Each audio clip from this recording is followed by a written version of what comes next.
hardworking person among us is the best. The most educated person among us is the best. People who are in power and authority are the best. On the other hand, people who have religious inclination might say the most pious among us is the best. The most hardworking person among us is the best. But let me tell you what our Prophet Muhammad sallallahu alaihi wasallam said in this regard. Khairukum man ta'allama al-Qur'ana wa 'allamahu.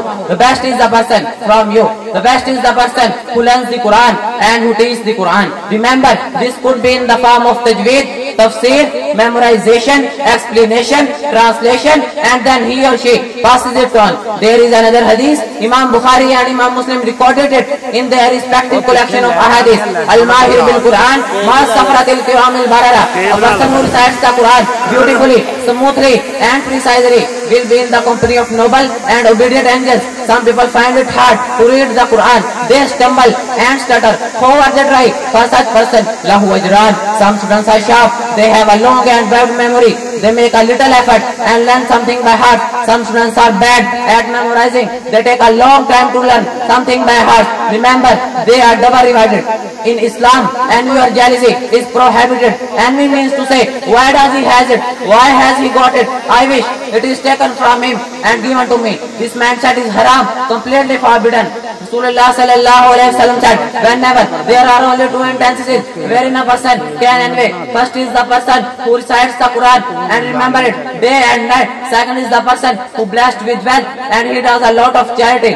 This hadith says you can envy a hafiz. You can say, I wish I recite be like him. I wish I were be like him. So what is the swab of recites the Quran? According to hadith, 10 nakis will be given by the one letter in Quran. If someone recites Alif Lam Mim, he is entitled with 13 naked. According to this method of calculation, the complete swab of recites the Quran is beyond our comprehension. Rasulullah sallallahu alaihi wasallam said, a hafiz who recites the Quran and practices upon its injunction and commandments, his parent will be given a crown in the day of judgment. The brightness of the Quran will be more intense, more shining and brighter than the brightness of the sun in your actual house. Rasulullah sallallahu alaihi wasallam further said, what do you think will be given to a hafiz? In our culture, we say the hafiz to a person who remembers the Quran, but the actual meaning of hafiza is to protect, to safeguard. This is what hafiza means. Some people say that they protect and safeguard the Quran, but Allah is telling something different. What he say? Listen, chapter number 15, verse number 9. Inna nahnu nazzalna az-zikra wa inna lahu lahafizun. We have revealed this Quran and we will definitely protect it. This is what Allah says. He guarantees the protection of the Quran. So, if we want to save ourselves from the calamities of this world and the next, the safest avenue is to memorize the Quran. Jazakallah. Assalamu alaikum.